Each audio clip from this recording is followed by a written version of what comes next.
What up? I'm Bea and welcome to my channel where we talk about all things true crime and current events. Today is another episode of Crafty Crimes where you and I sit down together, we talk about something related to the true crime world, and we do a little crocheting at the same time. Today's case is one that I was not necessarily looking to talk about just yet. It's something that is currently going on. It's a very fresh topic, and so a lot of the information is kind of conflicting or confusing, and we really don't have the best idea of the actual crime that happened. But it is a huge topic right now. Everybody's talking about it with good reason. I mean, I think it's really important to bring attention to this topic, and when one of you asked if I would talk about it on a Crafty Crimes video, initially I said probably not, but then as more and more of you messaged me about it, commented on other videos about it, stuff like that, I realized that, hey, if it's going to bring more attention and could possibly help this case, and if you really want to hear about it, let's talk about it. We are going to be talking about the disappearance of Tylee Ryan and Joshua JJ Vallow. So the main characters other than JJ and Tylee in this case are Lori Vallow, who is aged 46, and Chad Daybell, aged 51. This whole thing started getting attention late last year when family members reported that they had not seen Lori's daughter Tylee, who is 17, or her adopted son JJ, who is 7, since September 23rd. And really what started out as essentially just saying like, hey, we haven't been able to talk to our extended family. Mainly the person kind of heading this up was Lori's ex-husband's sister, saying, you know, we haven't been able to talk to the kids. I haven't been able to get a hold of them. Can you do a welfare check? What started out as that ended up becoming one of the most widely talked about stories in the news today. And it involves disappearances, suspicious deaths, and an obsession with the end of times. So I guess that's not really surprising. One of the most interesting parts of this case, and I think kind of part of the reason that it is getting so much national attention, is Lori's past as well as Chad's past. And this is literally just like one of the most confusing things ever, every time I have ever heard it. And now that I've done the research on their past relationships, I get it. So I'm going to do my best to explain it to you because, man, it's a lot. It's confusing. So what I'm going to do is try and explain to you in the briefest way possible the most important past relationships and current connections. Let's start with Lori. She's been married at least 5 times, but there are really 3 relationships that people are focusing on. So that's what I'm going to focus on too. The first relationship would be between Lori and a past husband of hers, Joseph Ryan. They got married in 2001, and he is the father of Lori's 17-year-old daughter, Tylee.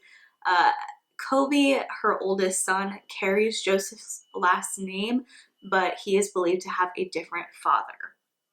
Lori and Joseph, like I said, married in 2001, ended up starting the divorce proceedings in 2004 for whatever reason, and then within 2 years, Lori ended up marrying a man named Charles Vallow. This happened in 2006. Evidently, their marriage started out really great. Everything was happy, healthy, fine and dandy, all that. And then eventually in 2013, Charles's sister, Kay, asked Charles if he and Lori would adopt her grandson, Joshua, JJ. So that is kind of confusing. I'm going to say it again. At the time, in 2013, Lori's married to Charles Vallow. Charles has a sister named Kay. Kay has a child who had a child of their own and for some reason was unable to take care of it. Kay had custody of Joshua at the time and then asked if Charles and Lori would adopt him. They did. So Charles and Lori adopt JJ, who happens to have autism, and they have this apparently happy family, you know? mom and dad, Charles and Lori. They've also got Colby, they've got Tylee, and they've got JJ. Having a great time. They ended up moving to Hawaii for a little bit, but then after a while returned to Arizona in June 2018. It was also in the year 2018 that Lori's ex-husband Joseph died of an apparent heart attack, but we don't have a ton of information about that. Less than a year later, Charles ends up filing for divorce from Lori because things just were not working out. She had met an apocalyptic LDS author. If you don't know what LDS is, it's the Mormons. They're the Church of the Latter-day Saints. And so she met this apocalyptic author named Charles Daybell online through a doomsday prepper group. And she just became enamored with his work. Chad's books were like semi-fictional, but a lot of them revolved around the end of days, and he really focused in on that. He honed in on that. He was in a lot of online forums, like for end time preparedness. He was on a podcast multiple times. The podcast was called Preparing a People, and their mission is to prepare the people of this earth for the second coming of Jesus Christ. So he was in these forums, he's on the podcast, he writes these books, and he was also in online groups for people who had near-death experiences. So like I said, she meets him online, she becomes a pretty big fan of his work, and pretty quickly after, just kind of loses interest in both Charles and JJ, her current husband and her adopted son. She just kind of like would disappear for a while, didn't really have any interest in spending time with them, all that. She was just focusing on everything but them, but her family. And apparently she told Charles that she had a more important mission to carry out than what she was currently doing. And according to some of the court documents from the divorce proceedings, Lori claimed she was a god assigned to carry out the work of the 144,000 at Christ's second coming in July of 2020. Repent if you haven't. It's getting close. We're almost there. I'm kidding. But so she said that she was a god, and she got really hyper-religious, and additionally, Charles was scared of Lori. He thought that she was going to try to kill him because she had just gotten, like I said, like hyper-religious, really kind of odd, and she told Charles that she had an angel there to help her dispose of the body. And after she said that, Charles was able to take out an order of protection against her. So like I said, the divorce proceedings began in early 2019, but eventually Charles kind of called it off. He wanted to reconcile, and it doesn't say why. It doesn't say if Lori had said she was going to change or wanted to still be with him, or if he just thought that he could fix things and keep their family together, but he called it off. They weren't living together. Even after he called off the divorce proceedings, they were still living in separate homes, but he was paying for Lori's house, and he was still in communication with her and her family and stuff like that. And so in June of 2019, Charles had emailed Lori's brother, Adam Cox, and he told Adam that Lori had created this fake email account that his name was associated with. And basically he said that Lori had used this fake email account to invite Chad Daybell, who she met online in the Doomsday Prepper forum, to come. He lived in Idaho. And so she sent him an email inviting him to come to Arizona. And part of the email basically said, I would fly you down here early next week. You could stay in our guest room like before. I hate to take you away from your family, but I would definitely make it worth your time. Charles was definitely confused about this, and he was really suspicious about it. He asked Lori, what's up? What's going on? But he didn't get any answers from her. And so he was just kind of explaining all of this to Adam. And then he basically said that he wasn't sure of the relationship between Lori and Chad, but he thought that they were up to something. And apparently he also told, Charles also told Adam, Lori's brother, that he got Chad's wife's email address from their website and he was going to send her the email and basically let her know, hey, this is what's up, but we don't know if he ended up actually doing it. What we do know is that 2 weeks later, on July 11th, Lori's other brother, Alex, killed Charles. Apparently, Charles had gone to Lori's home, like I said, that he was paying for, to pick up JJ and take him to school. And apparently they got in some sort of fight, and things got kind of aggressive. Allegedly, Tylee, the daughter, came out of her room with a baseball bat because she was scared that Charles was going to hurt her mom. Charles took the baseball bat away and tried to hit Alex with it, and then Alex shot him in the chest twice. So Alex kills Charles, and then obviously the police have to be notified. Alex claims self-defense, and while the police do have an open investigation into his death, they didn't charge Alex with anything, and he eventually did leave the state less than a month later. In August, Lori, her daughter Tylee, her son JJ, and her brother Alex all moved to Rexburg, Idaho, which also happens to be where Chad Daybell lives. She didn't tell anybody on Charles's side of the family that they were moving, that they were taking the kids out of Arizona. Nothing. Like, she just up and left.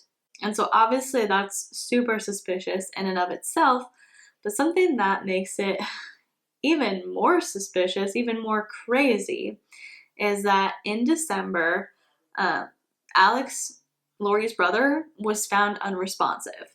Basically, a guy called the police, said that he had come upon Alex, he was not responding, and they needed an ambulance. This guy was Alex's girlfriend's son, allegedly. So this guy called the police, paramedics came, and then eventually Alex was declared dead.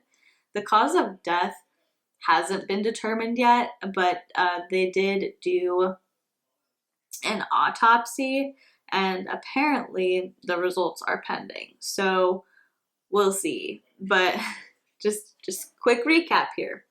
In July, Lori's husband, who things were not going great with, is murdered by her brother Alex. Month later, they moved to Idaho. By they, I mean Lori, her brother, and her 2 younger kids. Colby is living on his own. So the 2 kids that are under the age of 18, Tylee and JJ, they move with their mom and their mom's brother Alex to Idaho. Just a few months later, on December 12th, Alex dies under suspicious circumstances. Things are crazy, things are odd, but that's essentially what you need to know on Lori's side. Now, as for Chad Daybell, obviously it's odd that Chad's involved in all of this doomsday stuff, that he's written over like 20 books about it. He is really focused on the apocalypse and the end of times, and like, I think that's pretty odd, but that's definitely something that a lot of people engage in. You know, we've got shows like Doomsday Preppers. People have been talking about the end of the world for forever. So that in and of itself isn't too odd. Like, a lot of people do engage in that, but a lot of people are really hung up on the death of Chad's wife, Tammy. Basically, the story there is that Chad and Tammy met in college. They were together for nearly 30 years. They had 5 kids together. And then in late September of 2019, Chad had spoken to he was friends with her, but they'd recently kind of not been so close. So a woman named Julie Rowe, she was part of the more apocalyptic side. She was in a group for people who had near-death experiences, and so her and Chad had bonded over that. But basically, he told her that, quote, "My plan can't move forward until Tammy is dead." And then 3 weeks later, Tammy was reported dead of natural causes. Initially, no autopsy was done, but for reasons that you will understand in about 30 seconds, on December 11th, 2019, the police um, decided to exhume Tammy's remains in order to perform an autopsy on her because now they believe her death to be suspicious. And something that could have been a big part of their decision to pull up those remains and do the autopsy is the fact that roughly 2 weeks after Tammy's death, her husband Chad and Lori Vallow ran away to Hawaii together and got married. So that's about as basic of an overview as I can give in regards to both of their pasts. Some of the things about them, you hear them and it's just like, oh yeah, whatever, that's not necessarily a big deal. But then when you add them all together and put it in a timeline, things are definitely really suspicious. And when you combine them with what I'm about to tell you about Lori's kids, they definitely give us some cause for concern. So like I said, in November of 2019, extended family members of JJ and Tylee called the police in Idaho stating that they hadn't seen the kids or been able to contact them since September 23rd. And that's when the police went to go perform a welfare check at the home of Lori and Chad Daybell. Basically, Lori and Chad said that, oh, there's nothing to worry about. The police have gone to Arizona. They're living with some relatives. They're all good. But the police thought that their statement and the way that they were acting was kind of suspicious and they didn't really believe them. So they ended up trying to get a warrant to search the Daybell home. They were successful in getting that warrant, and then the next day when they came back to execute it, they discovered that Lori and Chad had fled their home and nobody knew where they were. They couldn't be located, no one had heard from them, nothing. They managed to remain unaccounted for all through December, and then finally on January 25th, so almost 2 months later, January 25th, 2020, the police were able to locate both of them at a beachside resort in Kauai. The police searched the car that they were in, but they didn't find any evidence of the kids or anything that gave them reason to take either Chad or Lori into custody.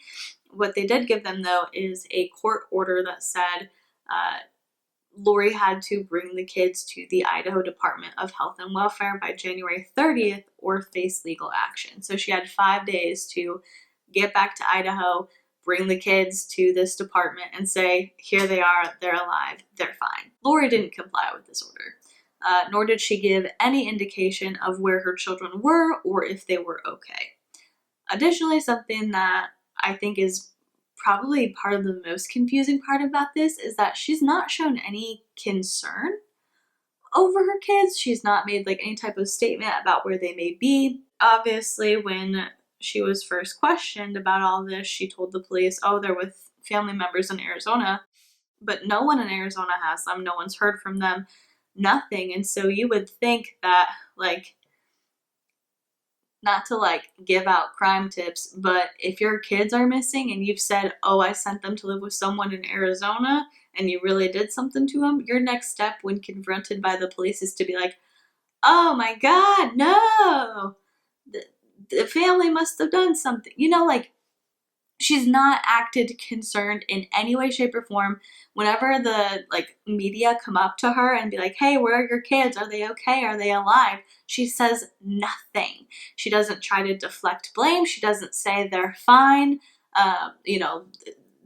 They're fine. They're just not in the public eye. They're somewhere safe. Nothing. She gives no indication of how she is feeling, which is terrifying. So that happened at the end of January.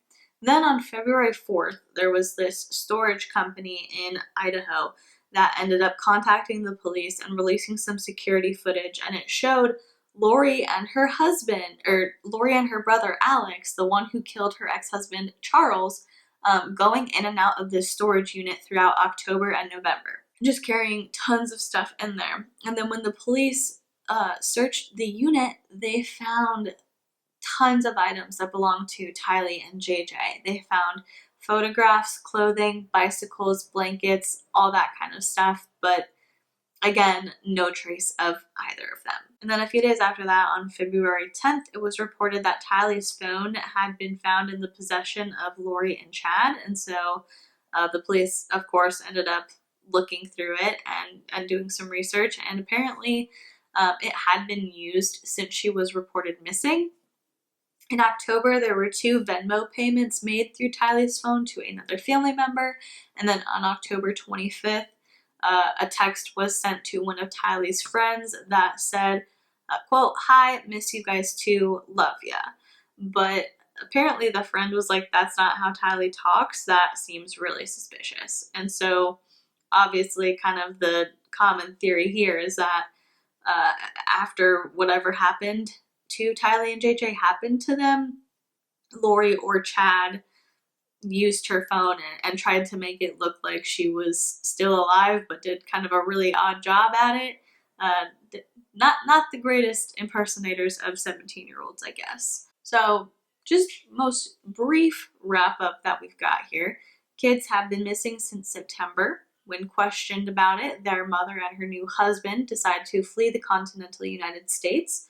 They go to Kauai for 2 months and have a nice little vacation, and really have no concerns about the fact that no one knows where their kids are. She told the police, "Oh, they're with family in Arizona." Family in Arizona says, "Absolutely not. We haven't seen them." And basically, Lori, she had until January 30th to produce those kids in Idaho, and she didn't do it. So eventually on February 20th, she was arrested on a $5 million warrant from Madison County. She has a slew of charges leveraged against her. She's got 2 felony counts of desertion and non-support of dependent children, arrests and seizures, resisting or obstructing officers, criminal solicitation to commit a crime. Not sure what that charge is about. Not sure who she solicited, but contempt of court and willful disobedience of court process or order. And something kind of interesting is the maximum sentence on a charge of desertion of a child is 14 years in prison. So these are pretty serious charges, and I just think it is so interesting that she's not doing anything to make herself look better. She's literally just, I don't know, thinking that if she stays quiet enough, people will forget about it. I really don't know. So on February 26th, Lori did go before a judge in Kauai and asked for her bail to be reduced. That way she could get out while she was awaiting trial, but the judge did end up denying it, and then she was later extradited back to Idaho where her trial will take place. As of now, Chad has not been charged with any wrongdoing, but the police are obviously still looking into this. They're gonna find more information. More stuff is guaranteed to come out. It just has to, and so that could always change. He could end up facing charges as well. That is all we know so far of the story. It's a little bit infuriating. Obviously, their pasts are really interesting, and their hobbies, their interests, stuff like that. That's all kind of odd, but I think it should all fall second to what's happening right now. There are 2 kids missing right now, and one of the saddest things that you could ever watch is Lori's son Colby made a video and put it on YouTube being like, "Mom, like, you're the one who can put an end to this. Tell us where they are. Tell us where JJ and Tylee are." He made it a while back, and it's devastating. Like, I can't imagine your younger siblings being missing and not knowing where they are, and the one person who was supposed to like protect them and love them is just not doing anything about it. Like, even if she didn't have anything to do with it, I don't know. It's just really frustrating, and it's really upsetting.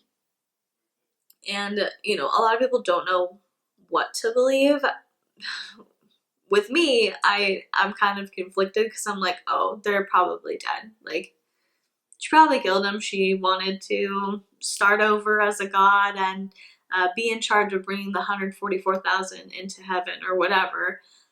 So, she probably thought that they were weighing her down. That's it's sick, but like that's where my mind initially goes. But then I also think about like, oh well, if she was really religious, like if they're thinking the world's gonna end, maybe they want to protect the kids. Maybe they put them somewhere safe, and they just don't want anyone to know where they are because they're trying to keep them safe, and they're alive and we're gonna find them. But I guess kind of the biggest problem with that is JJ, yes, he has autism, but he also requires daily medication. And I'm not sure what that's for, if it's for like a separate medical condition or if the medication is related to his autism, something like a mood stabilizer or something along those lines. You know, we don't know. But if he's alive and in a confined space, you're going to want him to have any medication that he needs, and they haven't filled his medication in months. So at some point, hopefully we'll be able to find out, and whatever happened to them, whoever did whatever happened to them, hopefully that person will be brought to justice, and let's just, I guess, hope for the best. But go ahead and let me know what you think of the case. If you have any insight on what you think happened or where the kids are, definitely leave that below. I do want to just real quick throw out a general description of both Tylee and JJ, because obviously they are still missing. So if you spot them, call the reporting line. JJ has brown hair and brown eyes. He is 4 feet tall and weighs about 50 pounds. Again, he is 7 years old. He has autism and may be in need of medical attention. Tylee has blonde hair and blue eyes. She is 5 feet tall and weighs 160 pounds, and she is, again, 17 years old. Now, if you see any of them, if you see either of them, if you have any information relating to the case, any leads, anything that you believe the police should know or investigators should know, the Rexburg Police Department is asking that anyone with information contact the department at 1-208-359-3000, or you can contact the National Center for Missing and Exploited Children, and their phone number is 1-800-THE-LOST. Both of those numbers will be in a pinned comment below, so that if anyone happens to see this and has anything to report, that information is right there. So, like I said, let me know what you think of this, what your theory is, what you most want to know about the case, and while you are doing that, if you would consider liking this video or subscribing to my channel, I would really appreciate it. And if you have subscribed already, thank you so much. I'm so appreciative of you, and I love being able to just sit here, hang out, and talk about whatever. With all that being said, I am going to go ahead and let you go. Thank you so much for watching. Please be kind to people, and I will see you in the next one.